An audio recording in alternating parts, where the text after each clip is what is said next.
gak sih?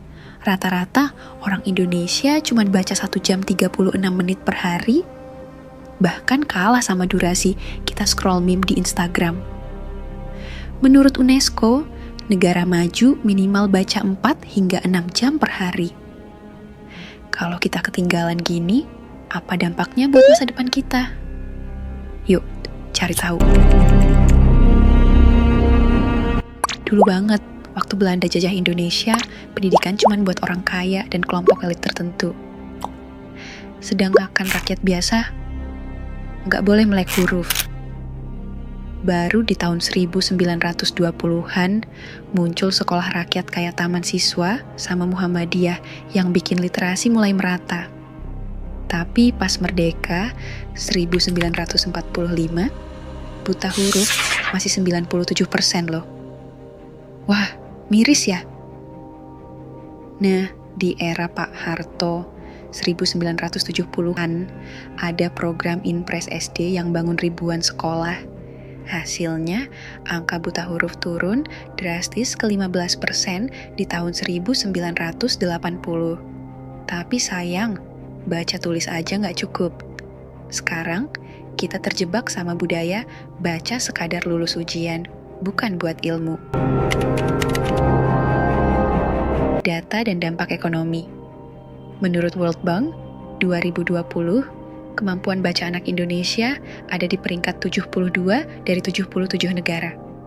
Parahnya, skor PISA, tes literasi global. Kita terendah ke-6 di Asia, di tahun 2022.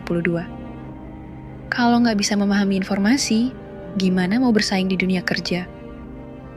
Dampaknya, UNDP 2023 nyebut HDI Indonesia peringkat 114, jauh di bawah Malaysia, 62, dan Singapura, 12. ADB pernah hitung, rendahnya literasi bikin ekonomi Indonesia rugi 344 triliun rupiah per tahun. Itu setara dengan gaji 1 juta karyawan, 28 juta rupiah seumur hidup.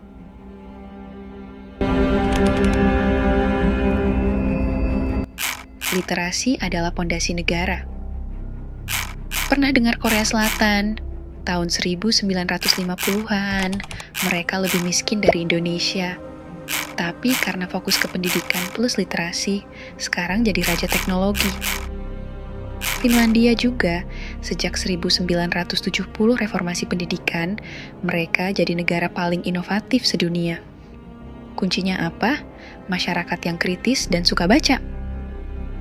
Bayangin, negara itu kayak rumah, literasi itu pondasinya.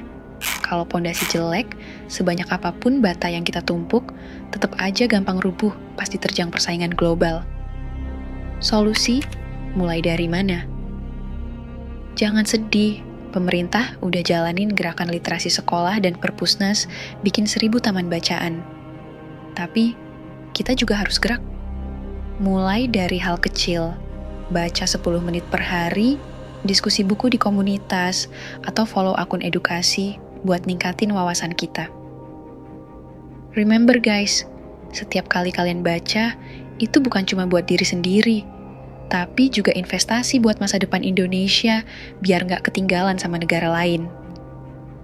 Jadi, rendahnya minat baca itu bukan cuma urusan suka atau enggak, tapi masalah hidup mati bangsa.